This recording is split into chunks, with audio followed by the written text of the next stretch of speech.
decorrer da aula, as partes constituintes do modelo taylorista e fordista, e daí, por último, a gente tem uma atividade que eu vou explicar para vocês como vai ser feita, e depois a gente realiza essa atividade em duplas, conforme ali a orientação, tá?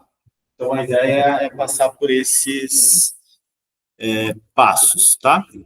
Você deixou eu mudando os slides aqui, aí vocês também podem ir acompanhando, tá? Conforme os slides. Então, o nosso objetivo principal é compreender a reestruturação do trabalho no início do século XX. A gente teve até então nas aulas a organização do trabalho basicamente do século XIX. Quando a gente viu as teorias do trabalho de Marx, Durkheim e Weber, praticamente eles estão falando do XIX. Tá? Então, eles estão pensando no contexto de trabalho no século XIX. A partir daqui, a gente vai para o 20, tá? Que vai ter uma reestruturação no modelo de trabalho, nas fábricas, como o trabalho vai ser executado, pensado, e, consequentemente, vai ter um reflexo na sociedade, na organização social também, tá? Então, por isso que o objetivo é tentar compreender essa mudança, essa transformação do século XIX para o 20, tá? Então, tem algumas mudanças importantes. Porém, tem um contexto ali que eu vou contar para vocês que levou isso a acontecer, tá? No início do século XX. Somente algumas crises que o modelo capitalista, né, o sistema capitalista desenvolveu no final do XIX e início do XX, que levou a essa reestruturação do chamado taylorismo-fordismo, tá? Então, o objetivo da nossa aula é conhecer esse modelo e, posteriormente, a gente vai ter o pós-fordismo, que alguns conhecem também como toyotismo. Tá? Mas isso seria numa outra aula. Então, o objetivo dessa aula é compreender a reestruturação do fordismo, taylorismo, esse modelo. Ele tem ali um período, né? Vamos pensar mais ou menos de 1920 até 1970, esticando um pouco. Tá? Então, durante esse período da história, o modelo que prevaleceu é esse. E após 1970 vem o pós-fordismo, que é uma nova reestruturação que vai acontecer do modelo de produção por conta de uma outra crise, tá? Que seria um objeto de uma outra aula. Então, a nossa aula deste dia é somente taylorismo e fordismo, tá? Só esse período, beleza? O que levou a essa reestruturação, para vocês entenderem.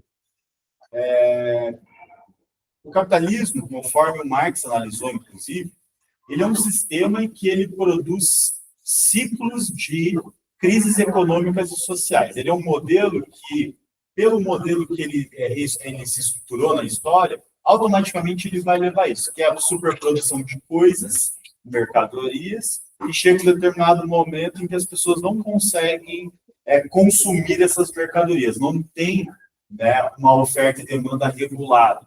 Então, ele produz uma crise econômica e, consequentemente, social. Marx fez essa previsão lá no século XIX, quando ele analisa a formação do capitalismo, tá? Inclusive o capitalismo industrial, que é o que a gente está analisando aqui. E isso aconteceu na história. No final do século XIX, já teve uma grande crise do capitalismo, tá? Que foi a superprodução a partir das fábricas, etc., que não havia demanda para consumo das pessoas. Por quê? Porque o trabalho ele é, na sua essência, explorado, então o trabalhador ele não tem uma remuneração adequada por conta da exploração do trabalho, e automaticamente ele não vai consumir aquilo que ele mesmo produz. Então, se produz muita coisa que não tem um consumo, né? Não tem pessoas para consumir aquilo que foi produzido. Se você analisar, isso tem a ver até com o nosso contexto atual. Tá? A gente tem aí exemplos hoje desse mesmo modelo. Depois eu posso explicar para vocês na prática como isso acontece hoje também. De coisas que são produzidas ou às vezes não, por conta que não tem absorção do mercado dessas coisas produzidas, dessas mercadorias. Tá? Então isso aconteceu pela primeira vez lá no século XIX, né? Não levou uma grande reestruturação do modelo de produção, da fábrica, como era feito, pensado, produzido. Mas no início do 20, com a crise de 1929, que eu acho que vocês já devem ter estudado, talvez, em história ou geografia. Vocês já ouviram falar da crise de 29, a Grande Depressão, da queda da Bolsa de Valores? Acho que já ouviram falar. Essa crise ela realmente levou uma grande mudança ali no contexto do início do 20. Teve realmente uma mudança importante. Só um minutinho. Por favor, guarde um pouquinho. Pode ser? Tá? E aí, o que acontece?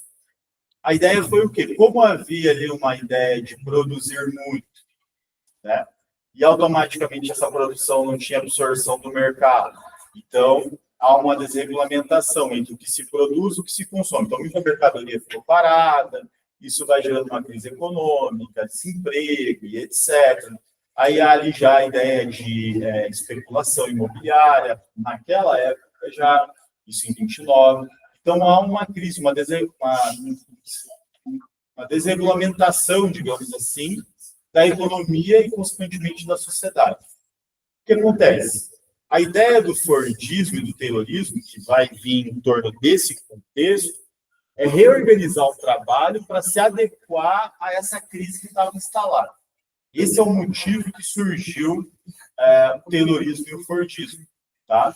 Que, na verdade, vai ser um modelo que vai se adequar ao chamado estado de bem-estar social, que é uma política que vai ser colocada econômica, principalmente no pós-segunda guerra, que é quando o Estado começa a reorganizar o dinheiro publicamente para ativar a economia e etc. Então, tem um contexto ali do início do século XX que amarra uma coisa com a outra.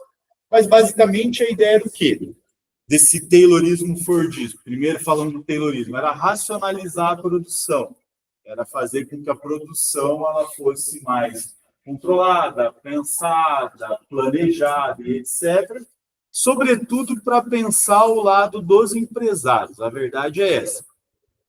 Tanto o modelo fordista-taylorista, como a gente vai ver depois o pós-fordismo, etc., eles nunca são modelos pensados para o trabalhador.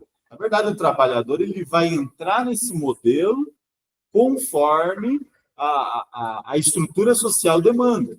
Ou seja, não é para melhorar a vida dos trabalhadores, é para atender uma demanda de mercado capitalista, da empresa. Por exemplo, o Taylorismo, quando ele foi pensado pelo Taylor, que era um engenheiro estadunidense, ele foi pensado para organizar a fábrica que ela pudesse produzir mais em menos tempo, mais racionalizado, mais controlado, né? Era uma ideia de colocar uma cientificidade na produção, né? Porque imaginava-se que no passado a fábrica ela era desorganizada e os trabalhadores ficavam desocupados muito tempo, e daí eles conversavam demais e perdiam tempo de trabalho, coisas que vocês possam imaginar, né? E ele imaginou fazer uma fábrica, uma organização de trabalho mais controlada, mais limitada, justamente para que a pessoa não tivesse tempo e nem espaço para que ela ficasse ociosa. É aí que vem a ideia da esteira, da linha de produção e etc. Né? No fundo, para falar mais a fundo para vocês, esse contexto aqui do início do 20 é o contexto em que vai ter muitas organizações trabalhistas, muitos movimentos sociais, tem a Revolução Russa, e há ali uma ameaça na cabeça dos capitalistas de um socialismo real. Isso que estava em jogo, por conta da Revolução Russa. Então, o que eles estavam pensando? Em fazer um modelo em que controlasse qualquer possibilidade que o trabalhador tivesse de se organizar dentro de uma fábrica, porque isso acontecia, de certa forma, antes. Como não tinha essa racionalização, o trabalhador ia fazer o que tinha que fazer, conversava com o colega, se organizava, criava hipóteses de crítica do trabalho, né? Conversava ali numa hipótese de viver uma outra vida, etc. O modelo taylorista que a Ford vai colocar na fábrica dela depois, isso limita, porque o cara entra na fábrica com tal horário, tem isso e aquilo para fazer certinho, ele não fica nenhum tempo parado, né? Então, ele controla o tempo e o espaço dele na linha de produção e coloca na cabeça dele um incentivo que, se ele produzir mais, ele vai receber mais salário, tipo um mérito. Então, incentiva ele a ficar trabalhando ali, cada vez mais, sem conversar, sem perder tempo, e produzindo o máximo possível. Tá? Então, tem todo um contexto histórico que explica esse modelo que o Taylor elaborou ali no início do século, final do 19, início do 20. Tá? E aí que as fábricas todas vão aderir nessa época, né, conforme os anos vão passando. O exemplo mais claro é a da Ford, né, a fábrica da Ford, que vai colocar esse modelo em prática nas suas fábricas. Tá? Eu acho que, se não me engano, em Detroit, acho que foi a primeira experiência, tal, que eles colocam esse modelo de linha de produção e tal. Inclusive, tem o filme do Chaplin, né? O Tempos Modernos, que ele retrata justamente esse modelo de produção. Aquilo ali é o Fordismo. Vocês já viram, provavelmente, esse filme, né? É um filme bem clássico, todo mundo já assistiu. A pessoa entra ali, o trabalhador ele se torna, digamos, uma peça, né, da linha de produção. Ele fica num processo de alienação. Ah, tá. Obrigado. Aí, esse filme retrata bem, claro, o Chaplin fez a crítica, né, a esse modelo como um modelo de alta alienação do trabalhador, que de fato é mesmo, né? Principalmente não só porque ele controla o tempo e espaço do cara, trabalhando, fazendo uma coisa sem parar, mas porque ele coloca na cabeça do trabalhador que, se ele trabalhar bastante, ele vai receber um salário maior. Então, uma ideia de produzir muito para você ter uma recompensa, para você ter um lucro extra, mas não existe lucro no trabalho. O trabalho ele é um salário, ele não é lucro. O lucro é para o dono da fábrica, que você ganha sem fazer. Isso é lucro real. Um conceito diferente. Né? Então, tem esse aspecto que é bem importante ali, que se insere na época e que vai se instalar como um modelo. Né?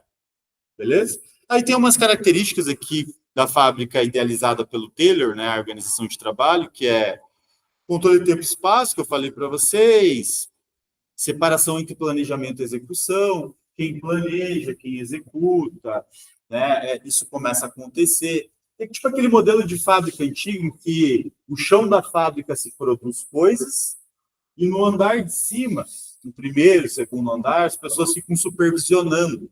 Tem ali, né, o supervisor, isso, para controlar. É daí que vem essa ideia, exatamente.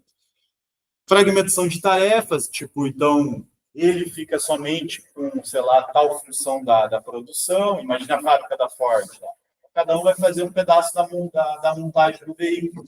Um fica, sei lá, com a parte da estrutura do carro, ali do eixo, o outro coloca tal coisa, o outro solda, o outro faz isso, aquilo. Você separa as funções e a pessoa fica fazendo só aquilo, né? Tem também a remuneração por incentivo que eu falei para vocês, e é isso. Existe uma questão que eu não comentei com vocês do contexto que é importante. Por que essa fábrica ela vai se estruturar assim também? A ideia para reativar a crise, para, digamos, sair da crise de 29, foi reativar também consumo. Isso é importante. Porque a economia ela só se estrutura com base em dinâmica. Você tem que fazer as pessoas trabalharem, produzirem, gastarem dinheiro. Trabalharem, produzirem, gastarem dinheiro. Isso é a economia, na realidade. Né? Então, a pessoa tem que fazer ali essa roda. E daí, o que eles imaginavam? Que para resolver o problema da depressão de 29, era aumentar o consumo. Aí vem a ideia do consumo em massa, inclusive. Consumir bastante coisa, por parte, inclusive, dos trabalhadores. Foi a primeira vez na história que se pensou que o trabalhador ele pode ser não só um trabalhador de fábrica, mas um consumidor. Nossa, olha só que genial, uma coisa meio óbvia, né? Então, o cara, ao invés de só trabalhar, ele ganha um pouquinho mais para ele gastar. Né? Tanto é que a Ford, mais para frente, vai ter aquela grande ideia do que meus trabalhadores todos vão ter um carro da Ford. E até então, o trabalhador, sei lá, fazia sapato e andava com um sapato rasgado velho. Produzia, sei lá, 200 pares de sapato no dia e não tinha um para usar. Não é muito diferente do nosso tempo, né? Quem nunca trabalhou numa, sei lá, uma montadora de veículos e vai de ônibus trabalhar? Não é muito fora de contexto. Mas é isso, então eles imaginavam que, tipo, você conseguir remunerar um pouquinho melhor para que esse mesmo pessoal que produz, eles consumam. Isso é o consumo de massa. Então, é fazer com que não só uma classe média alta e a burguesia, né, uma classe dominante consumista, que eram os consumidores da época, mas o povão também passasse a consumir, passasse a ser um consumidor. Tá? Então, é uma estratégia que vem daquela época que hoje ainda a gente tem vestígios disso. Tá? Então, isso é bem importante. E aí a Ford adapta toda essa coisa na fábrica dela, que eu comentei com vocês. O Henry Ford faz isso a partir ali meados de 1910, 1920, a Ford começa a aplicar essa racionalização do trabalho. Vale até um comentário aqui. O Max Weber, quando eu passei para vocês a teoria da racionalização do trabalho, ele falava disso, lembra que vem lá dos protestantes e tal. Isso aqui é uma prática disso, vamos dizer assim, quando você racionaliza todo o trabalho certinho, para controlar, tipo, você não perder nada, você produzir ao máximo que der no tempo e no espaço. Exatamente, o máximo que der. É claro que daí você tem inserção de maquinários ali que ajuda, contribui e tal, mas o ser humano está no meio do negócio. Né? Tanto é que no filme do Chaplin ele mostra isso. Que a máquina, claro, precisa do ser humano e o cara vira meio que uma parte dela. Né? Que é a alienação, o conceito de Marx. Aí, né? É a alienação total. Você não consegue nem saber mais quem é você. Se você é ser humano, é máquina, o que você é, só tem que ir lá, cumprir horário e trabalhar rápido e tal, porque é isso que dizem para você que é importante fazer. Né? E a gente está nessa até hoje, né, de certa forma. Tá? Aí tem as características da fábrica da Ford, né, que são bem baseadas no Taylor, né, linha de produção móvel, esteira rolante, para o cara ficar recebendo coisa e fazer, produção em massa, produzir bastante para consumir bastante, e etc. Vale um comentário, mais para frente, quando a gente vê no pós-fordismo, isso vai ser diferente, tá? A gente vai ver que no pós-fordismo a fábrica não vai ser mais desse jeito, a produção em massa não vai ser mais o objetivo, vai mudar, tá? E principalmente a racionalização vai ser outra do trabalho. Os caras vão começar a sacar que é mais inteligente para o capitalista fazer por demanda do que produzir a rodo. O que eu quero dizer com isso?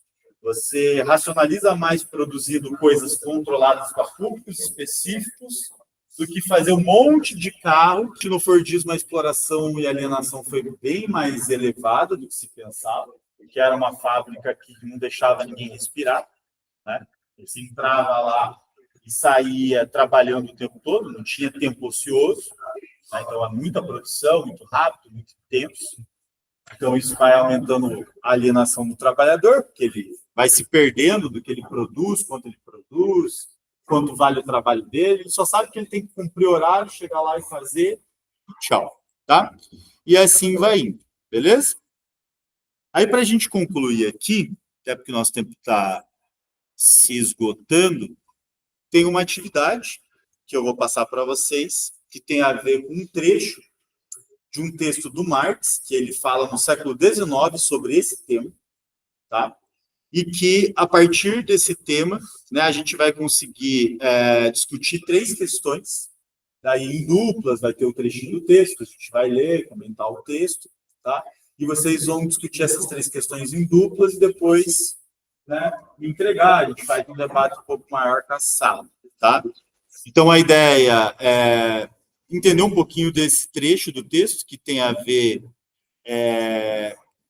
com o desenvolvimento econômico das tecnologias e os modelos de produção, e como que isso, consequentemente, organiza tempos, né, da sociedade, a sua organização de cada período, e etc.